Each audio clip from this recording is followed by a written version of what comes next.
Hello, everyone, and this is John with John Menarsic Fine Art. Have you ever thought that you'd love to learn how to oil paint, but it's just too complicated? Maybe the fumes are too strong and there's just too many things you have to do? Follow my step by step procedure here. I have a very loose, a very spontaneous, and a very fun way for you to learn how to oil paint. Come enjoy the ride, check out the videos, and see what you think. Thank you. Hello, everyone, and welcome to another exciting oil painting video. As you can see, we have a little bit different setup than we normally do. My wife and I are getting over the flu, so I don't have the strength to stand at the easel for 45 minutes to an hour and 20 minutes to do a video, so I'm doing it at my desk and seeing how this actually goes. I tried one earlier, and the way I had the lighting, it had a glare when the wet paint, so I've raised the light about 2 feet over my painting surface to see how that goes. Okay, so we're going to have a little bit different today than what we normally do. Normally we have a 16 by 20 stretch canvas, student grade Blick canvas. It's a real good canvas, but it is considered student grade just because it's a little lighter weave. What we have here is an ampersand panel. Okay, it's a 1/8 inch depth cradle, they call it. In this case, it's just, the thickness. They have them in 3/4, inch and a half, and 2 inches, I believe. I like the 1/8 because people sometimes hang them with Velcro on the wall as is. Gets it a real nice clean look. Other people put them in a little photo frame because they're standard sizes. So it really works out well. So I've got 6 colors. I'm going to show you the colors because this isn't my mishmash palette. This is my normal palette that I use for my studio work. Let me see if I can get this. Oh, good. It does show up good. Okay, so these are my normal colors I use with my studio work all the time. This is the Griffin Alkyd line from Winsor Newton. Okay, it's a really awesome paint. They came out in probably 1970s, and I'm not a very patient oil painter, so I don't like my stuff to take 2 weeks to touch dry. These are, with the thickness I paint, touch dry probably 24 to 36 hours, right around 4 to 6 weeks, and I can actually give it a final varnish. It's a genuine oil paint, but they put a Alkyd binder inside of it to help it dry quickly. But they are light, fast, professional, permanent oil paints. So this is my normal palette that I use for everything. You notice only 6 colors plus white, and it's titanium white, Cadmium Yellow Light, Cad Yellow Light Hue, Permanent Alizarin Crimson, French Ultramarine, Burnt Sienna, Viridian, and Payne's Gray. I like the Cad Yellow Light better than the Lemon Yellow in this range. It's just it's a more versatile color. The Lemon Yellow is very good, but I like the versatility I get with the Cad Yellow Light. And the hue, don't let the hues discourage you from using them in any paint line. Hue doesn't mean it's bad or student grade or anything like that. Excuse me. Hue simply means it's a synthetic virgin, okay? Cadmiums are really toxic minerals. And when you get the hue, they don't use the actual cadmium. They use something that's like it, but doesn't have the toxicity. Say that fast 5 times. So that's one of the things we do. Okay, so what we're going to do is we're going to start like we normally do with our medium and a real thin down version of Viridian and Payne's Gray. And hopefully with the wet paint, it's not going to be a problem with glare like the last one I tried. Under normal conditions, I have no idea what the hell I'm going to do at this point in time. This one is a little bit less like that. I have an idea what I want to do. I want to do a nice little mountain back here. But I don't want it to be all the way up to where I have my my horizon line. Yeah, I'm just going to put it there. Maybe come down here a little bit. I'm not sure. This might be some grass, whatever. I don't know. Water is probably going to be like this. actually, now that I'm thinking about it, I got this mountain, like, yeah, I am going to take it all the way down. What the hell? And I'm going to have this here.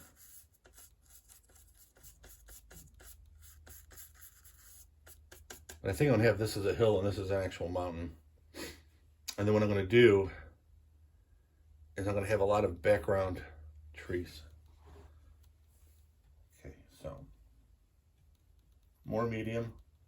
This time I'm going to add a little bit of burnt sienna to the green mixture. See how much is darkening it? Okay, now watch what I'm going to do. I'm just putting this in. This is actually going to be foliage, okay? And I'm just going to do the mountain. This part of the mountain I'm going to have come in front. So this I'm going to have a little duller. This is the mountain I'm going to have a little more vibrant. And we're going to go from there. And then let's go up there like that. Okay. Now, trust me, there's a method to my madness. So I'm going to wipe off my brush, not going to clean it. French ultramarine, just a touch, Alizarin Crimson. Alizarin is a very powerful color. And if you don't watch it, it'll overtake everything. I'm adjusting my voice a little bit because this camera is right next to me, literally 7 inches away, 6 inches away.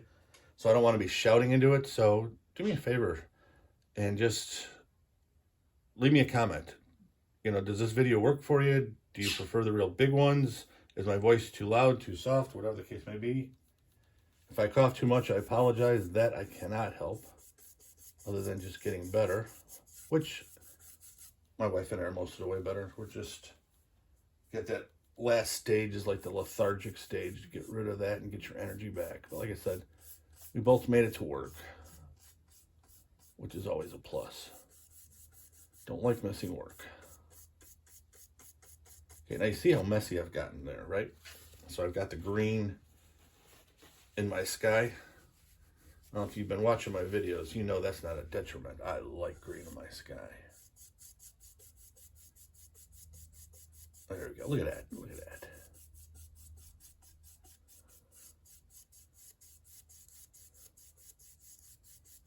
Okay, get that out of there. Now, one thing that I have that you probably notice differently than normal is I've got a toned surface I'm painting in. There's a lot of people I've been looking at, YouTube, people I meet in person at shows and wherever, and most of them, not all, but a very large percentage are really, excuse me, I need a drink real quick.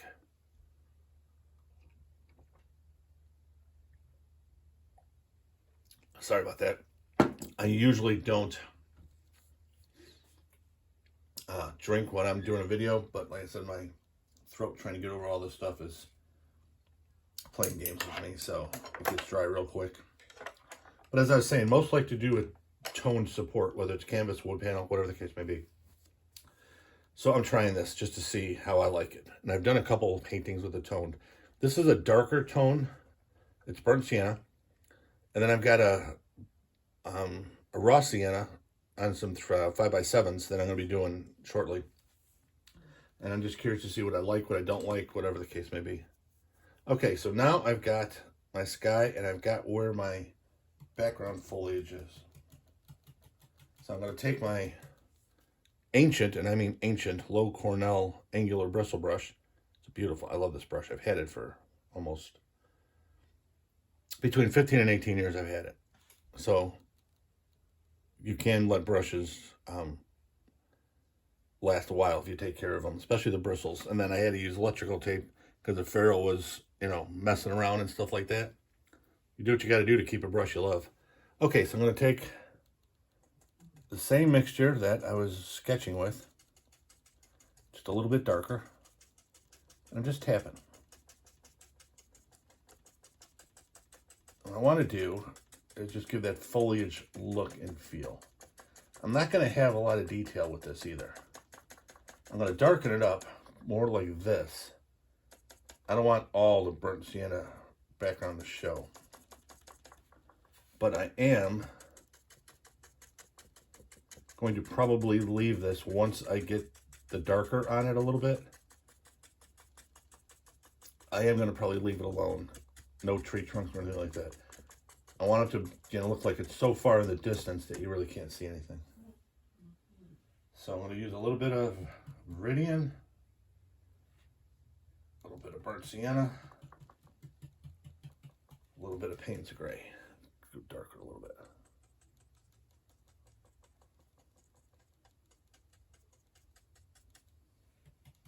See how nice that looks? We're going right up to where the mountain itself is going to be. And also the little hill.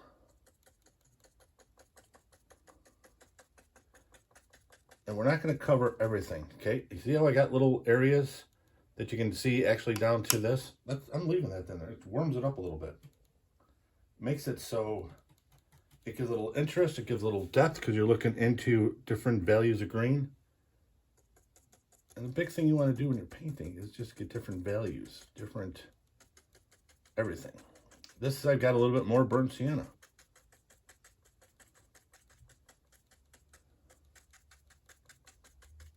Okay. There we go. I like that. I like that a lot, actually. It looks pretty good so far. It doesn't look like I've got a glare, so that's a plus. I did a video, like I said, the same setup, everything else, and I had the light closer like I would normally do. And as I'm editing the video, I just could not get rid of the glare. It was just so damn bad. I thought if I just, if I left the video and let it go on YouTube, you know, my 514 subscribers, oh my goodness, thank you all, would lose your mind and go, what are you doing, John? That's just Bush League. So I didn't want to have a video that I wasn't proud of and I didn't think you guys would like. So I trashed it, I deleted it, and I'm starting over. Okay, now I'm going to put in the mountain. Now for this, I'm using burnt sienna and Payne's gray. I'm not exactly sure how I'm going to go with this here. I don't know if that's going to be mountain or if that's going to be pasture, what it is. I'm not sure yet. The only thing I do know is I like the way this is shaping up.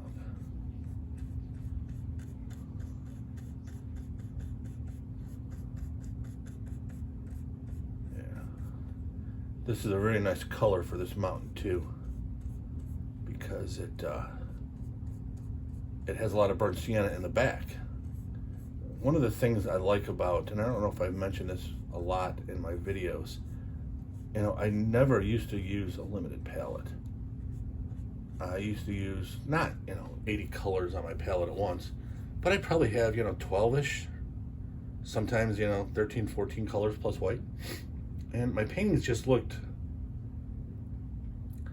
there's just something wrong with them.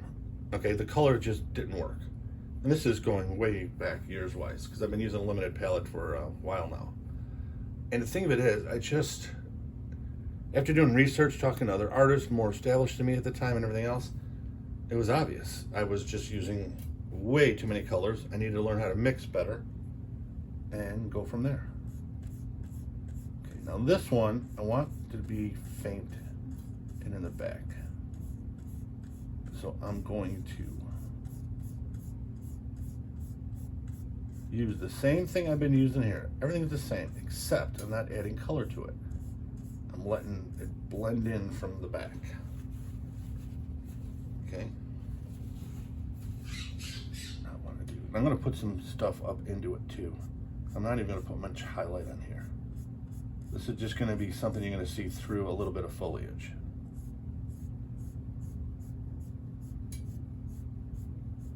Yeah, that's all I want. And then we get darker right in front of it. There we go. There we go. Okay. And I think what I'm going to do, I'm going to go a little bit more.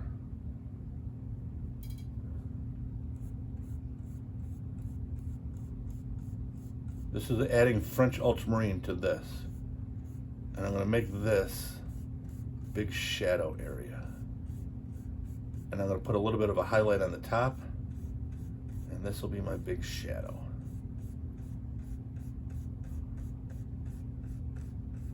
I usually don't do it this way, but for whatever reason, it seems to be working. And me, I love being surprised and trying different things. One of my biggest tips I can give to anybody that wants to get into the arts, whether they want to try it professionally or just do it as a hobby. Never be afraid to fail. It's on my business card, and I mean it sincerely. Always look to try and experiment and do different things. If it screws up, it screws up. It doesn't matter. Okay, it's oil paint. Scrape it off with a palette knife, wipe it off with a paper towel, let it dry, start over. You're not losing anything, and I used to think I was. Oh, thank God I came to my senses. Okay. I decided I want to put a little bit of land here before I put water in.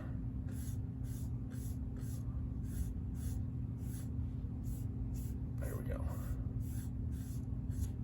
Okay, so this land is where I'm going to base some of my pine trees going up.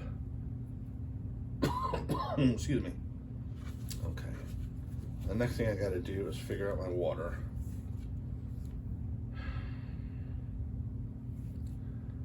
I think I'm going to do. I have my water come from there.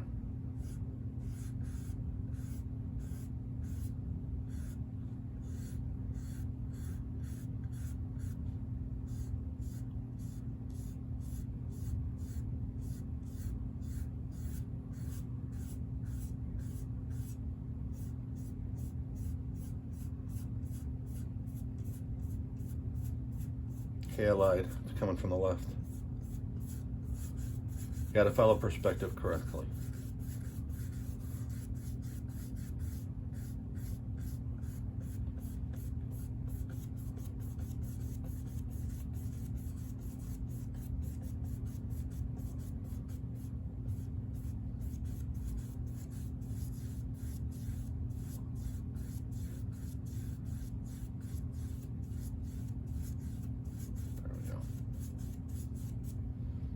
There we go. Okay, while we're here, go with some Viridian and burnt sienna. Look at how beautiful that dark green is. I don't know if I've mentioned this to you before. If I have, just tune me out for a few minutes. If I haven't, pay close attention. Viridian is an absolutely ugly ass color out of the tube, in my opinion. And if you're first starting out in oil painting, or any painting, because Viridian's in other paints, not just oils. And by the way, yes, I'm putting the land into the water. It's a nice blend. The water reflects its surroundings, so I'm going to put some in. And then I'll define the edge in a little while. Okay, so back to Viridian. It's an ugly ass tube color. It really is. It's hideous.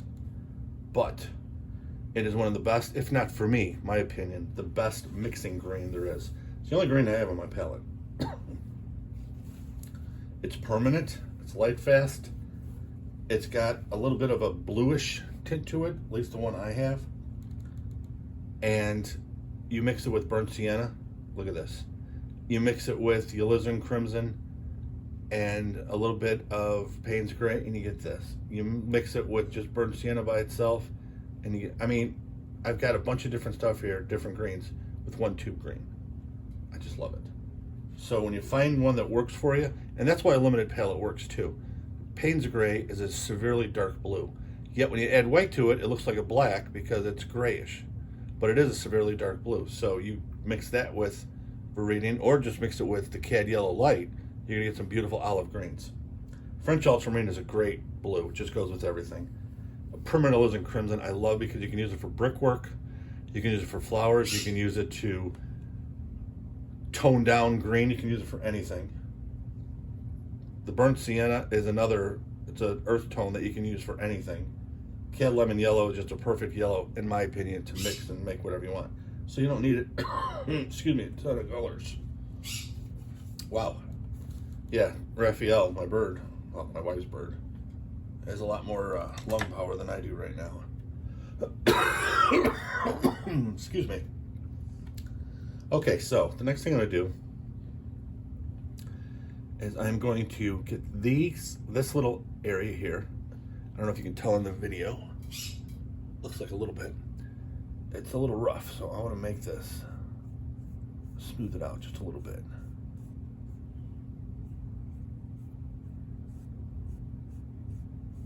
Just a little bit of brush work in there, but I don't want a lot right here. But I do want it going in this direction because my highlight's going to come this way. What I'm doing is my pet peeve, well, not peeve, but preference. Some people could care less. Some people can't even see what I'm doing. But it's just a matter of what I prefer.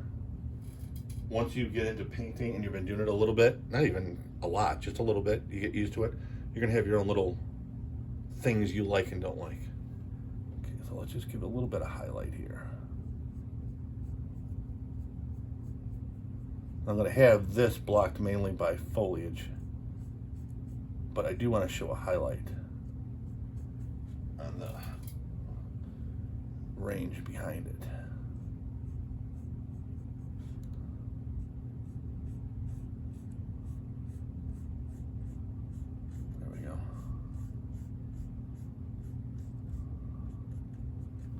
There we go. Okay, now the next thing I want to do, I'm going to get a little bristle brush going.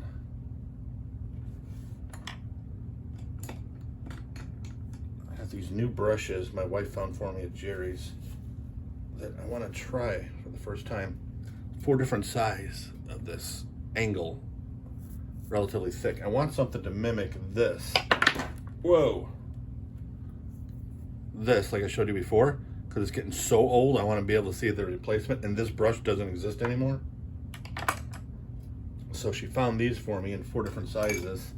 This is the closest size-wise to what I have. So I'm going to see if these work. In the moment, I'm just going to use this angle.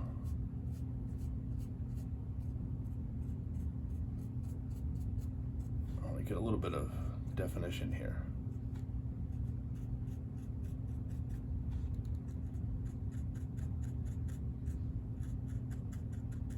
I like the way that looks. Okay. The bristles are pretty stiff, so that part is nice. How does it work on this? Oh, not too bad. It's cutting through it a little bit more than I'd like. But I'll leave that on. That actually has a good look to it right there. And most of that's going to be covered by foliage anyway. Okay, that's passable. The more I get into it, the more I'll be able to see if I like it or not. I want to establish the water now, just to get that out of the way. And the reason I want to is because everything is so close together. So I'm going to, it's going to be moving water, but I'm not going to have it moving crazy.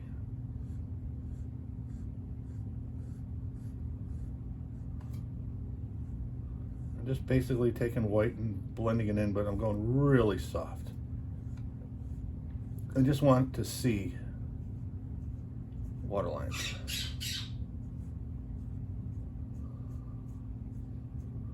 I'll soften that up a little bit more. There we go. That's a little too white there.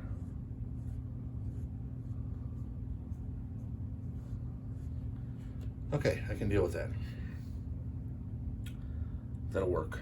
Okay, next thing I'm going to do, this one, like I said, I'm leaving alone. So the next thing I want to do is I'm going to take my big 1-inch brush, my little gesso brush that I get from Blick. No medium, just paint. And my paint is burnt sienna, Viridian, and Payne's gray. You've heard those colors before. Okay, and I'm just going to tap on the side.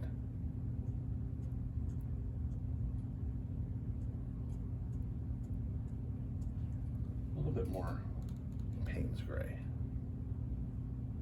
There we go.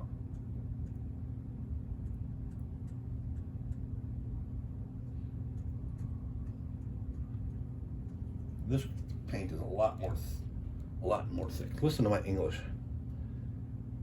A lot thicker, excuse me, than everything else we've been doing at the moment. I'll go right here. I don't want to cover up everything in the back. I want it to be part of it.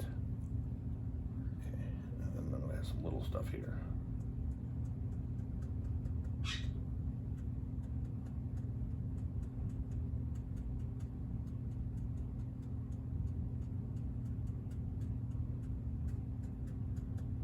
I really want to show that forest in the back. Okay, so we don't have a lot of mountain left, but you got that there I'm leaving. So now you know there's some rocks in the back there, there's some mountains. You see that forest all the way in the back, and then you got just a little glimpse over here. So now what I'm going to do is I'm going to wipe it off. You see how thick I got the paint. I'm going to wipe that off. Not going to clean the brush, just wipe it off. Get most of it off on the paper towel. I'm going to go straight into my... I got to turn off my other phone. Sorry about that, everyone. I better get over this flute damn quick. I'm tired of looking like an amateur here. Okay, straight into Cadmium Yellow Light Hue. I like the way that sounds. And I'm only going to highlight the big ones. And I'll show you what I'm going to do here. I don't want the yellow to show like it is. I'm just putting the paint on. I'll show you what I'm going to do.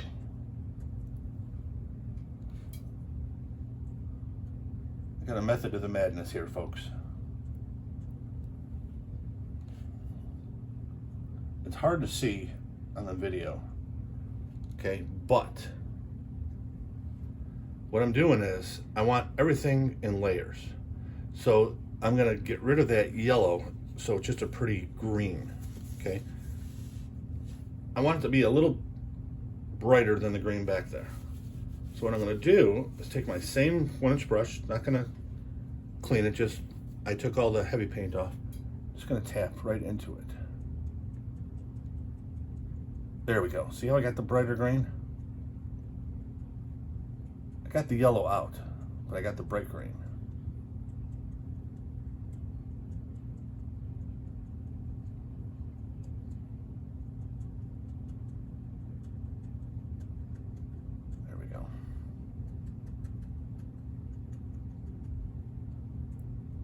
There we go. Now, let's see. You can't see that on the video. Good. The way I've got this set up now is I've got the main layer. Now, remember, this is only midground. I've got the little ones, which is the second layer. The mini little mountain is the next layer. And the trees in the back, the next layer. And finally, the sky is the last layer. So that's what I mean by getting a bunch of layers in. I'm going to take...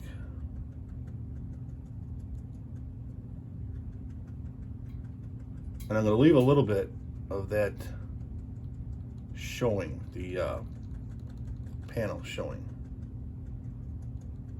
Not a lot of it, but here and there. It does warm it up pretty good. I'm going to take my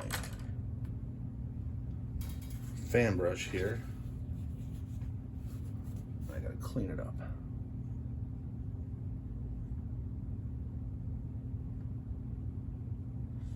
And I'm barely touching it. I'm just getting those green little speckles off the water.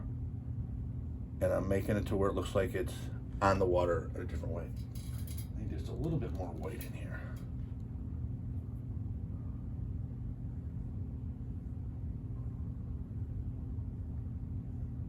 One of the things you're going to find out in any kind of painting medium, oils, watercolor, gouache, acrylics, doesn't matter. Touch is everything. And what I mean by touch is the pressure. Light, firm, hard, air-like. Your pressure differential is huge in determining the type of marks you make, whether you're blending paint or moving it around.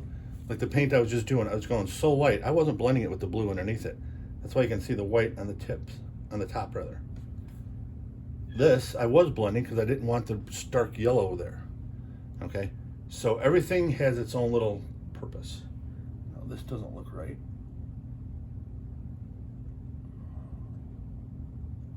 Coming off of like a little river or stream, so it's got to be a little rougher. There, subdued it a little bit. Okay, so the next thing I want to do, same mixture we've been using, burnt sienna. I love this mixture if you haven't guessed. Viridian and Payne's gray. And I'm going to put up these little reeds. And this is going to separate the water from the land. That's also going to give us a place to put our flowers. If you've watched any of my videos, you know I love putting flowers in. Okay. I'll put this all the way down here. Pretend it went all the way down. There we go. Now this time I'm going to take that same dark mixture, a little extra Payne's gray, do the same thing here. This is just to kind of establish everything is kind of rooted in.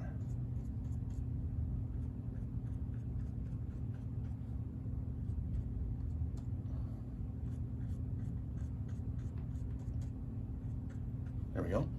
Some I made taller, some I made shorter, some are to the right, some are to the left. You've seen nature, it's a variety everywhere, so that's what you want to go with, variety. You don't want straight lines. Look at my background. Looks like the Dow Jones Industrial Average. You don't want things straight. Anything that you want straight, which is very little, the far riverbank can be straight. This one isn't. It goes up a little bit, but if you make the far riverbank straight, that actually does work. You just don't want a straight everywhere else. Okay, so I'll take my big brush. Now this time, I'm going to do the same thing like I did with these trees up here, except I'm going to start hard tapping from the beginning.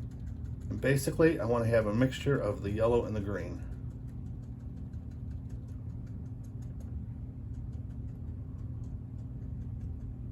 Right down there. You see how that looks? Looks like the sunlight's hitting it and sparkling in areas. You got the Payne's gray showing through in some areas. You got just nice pretty green in some areas. A nice little shake it up type of thing. Okay, we're almost done with this video. I'm liking the way this is turning out. I hope you guys are enjoying this video. And like I said, please, there's enough of you now that are subscribed. Just drop me a little note. Does this work for you? Do you prefer the, you know, the bigger setup? You know, is this cool? I'm gonna edit this down so it's gonna show up like this. You're not gonna see all the outside stuff, so it's not gonna be easy to see how small this is compared to some of the other ones. Okay, my nice little brush that I want to keep forever. And straight Alizarin Crimson. And yes, this is thick. I want it to be thick.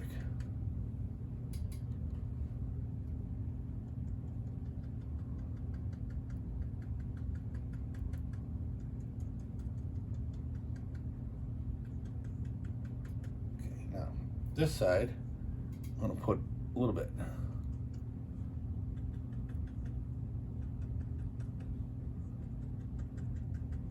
There. Now, one of the things I'm doing is, and actually a little bit more on the foreground right here. I don't want to get rid of this Payne's gray, but I want to get a little bit here, like a little bush.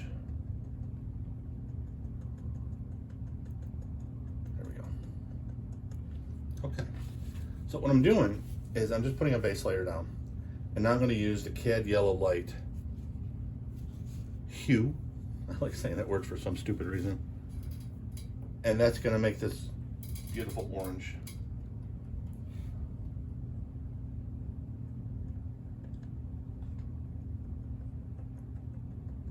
And I'm not going to have it thick in some areas. I'm not going to have it as thin in some areas. I'm going to try and get a variation. And I want to keep the Alizarin Crimson in focus. Because I think that's a beautiful color on its own anyway. I mean, you can hear me tapping, but trust me when I tell you, it's very light.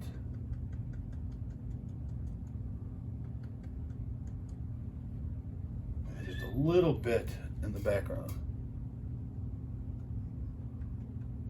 Actually, midground.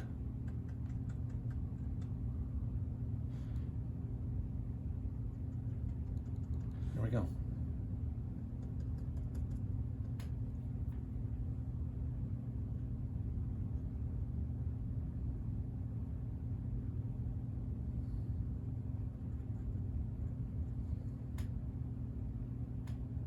And that, my friends, is it for today. The video is 35.5 minutes, so it's approximately 15 to 25 minutes less than the bigger paintings. I really hope you enjoy it. I don't see a glare.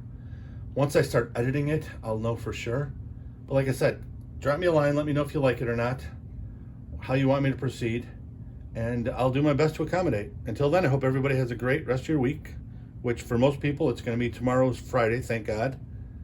For those of you that work the weekend, my condolences. I spent, my wife and I, many years working weekends. But everybody be safe, and I'll talk to you later.